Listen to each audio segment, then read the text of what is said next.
السلام علیکم ورحمۃ اللہ وبرکاتہ۔ آج آپ لوگ ہماری کتاب حصہ ششم کے سبق نمبر 1 حمد کو پڑھیں گے۔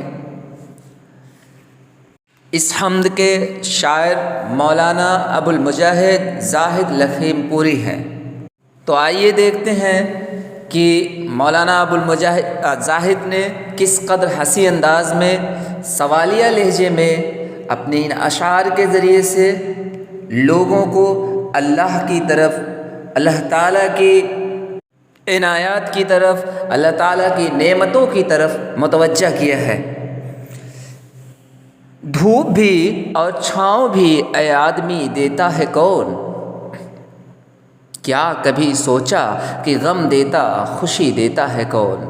اے معزز ہوش مندو زیرکو دانشورو، ہوش مندی زیرکی دانشوری دیتا ہے کون؟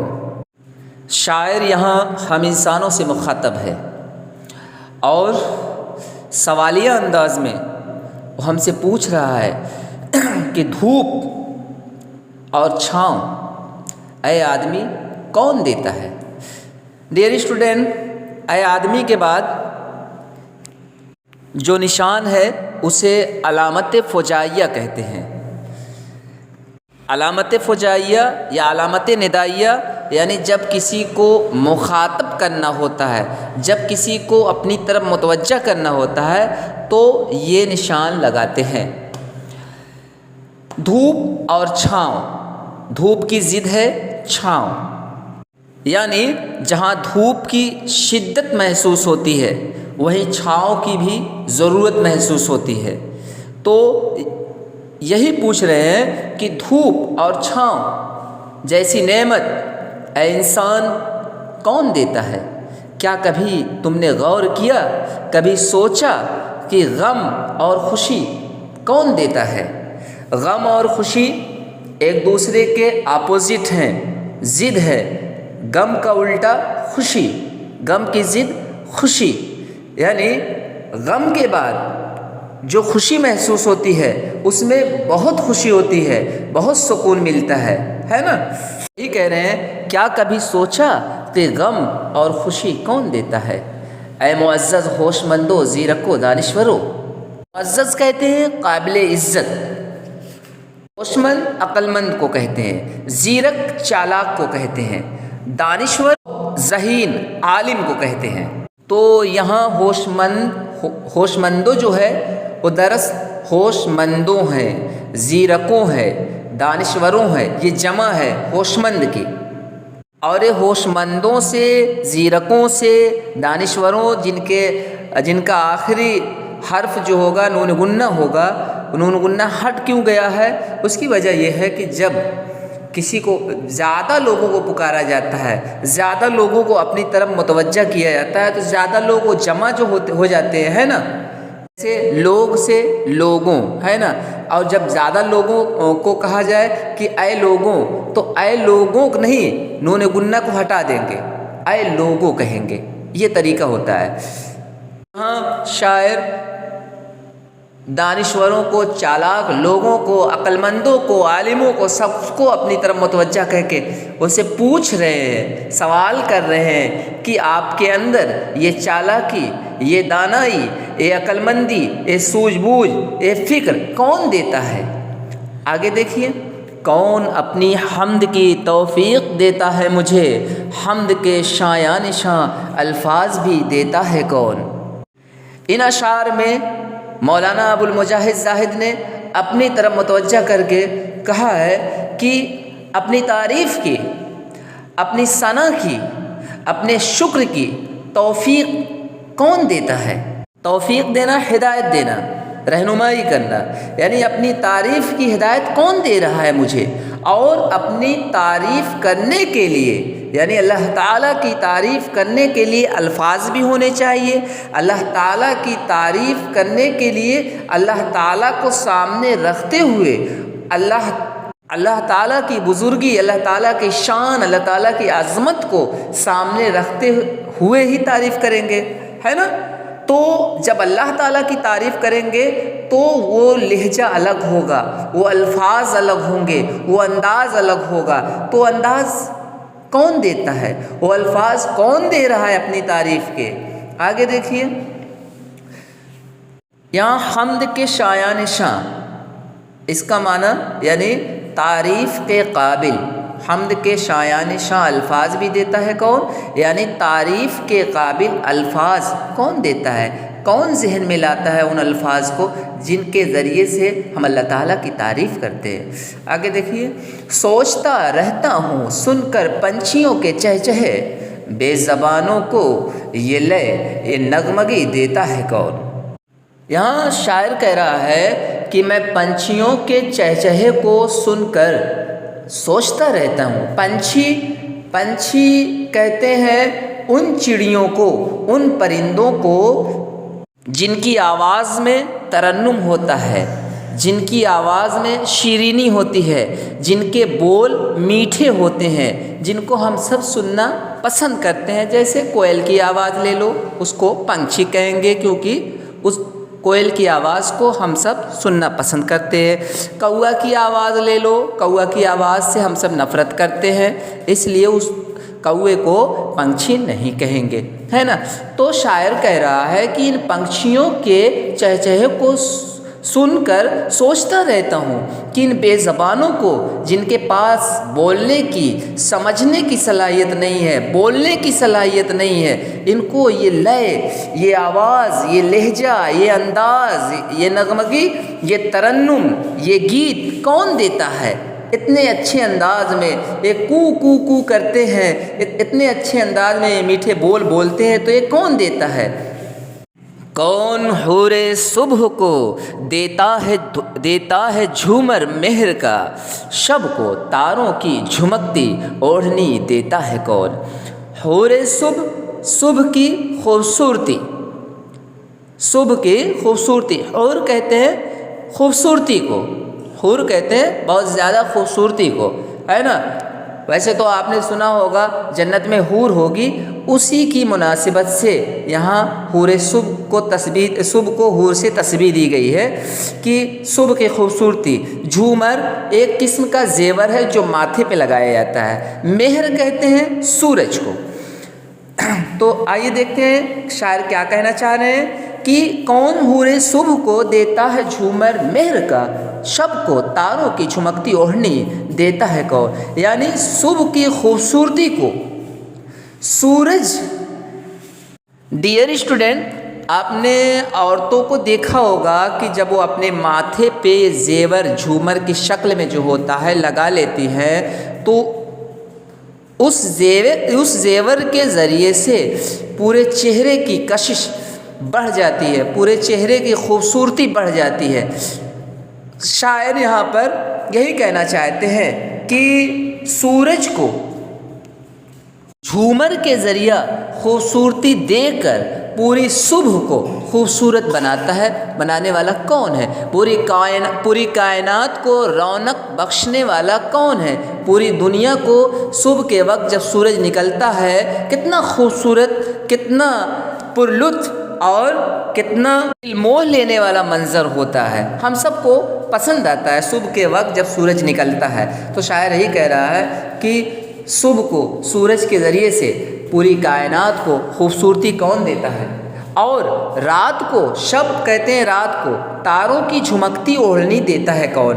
ڈیئر اسٹوڈنٹ، آپ نے اوڑھنی کو دیکھا ہوگا، اوڑھنی پہ جو موتیاں لگی ہوتی ہیں، جو ستارے چھوٹے چھوٹے لگے ہوتے ہیں، جس کی وجہ سے پوری اوڑھنی کی چمک دمک سب بڑھ جاتی ہے نا؟ پوری اوڑھنی خوبصورت لگنے لگتی ہے، اور اوڑھنی اوڑھنے کے بعد ایسا لگتا ہے جیسے سر پر ستارے ہیں، ہے نا؟ اسی کے ذریعے سے رات کو آپ دیکھتے ہیں کہ رات کو جب اندھیرا چھا جاتا ہے تو آسمان پہ ایسا لگتا ہے جیسے اس کائنات کو ستاروں کی اوڑھنی کے ذریعے سے ڈھک دیا گیا ہے۔ تو رات کو آسمان میں ستاروں کی چمک کون دیتا ہے؟ ستاروں کی چمک دے کر خوبصورتی، کائنات کو خوبصورتی کون دیتا ہے؟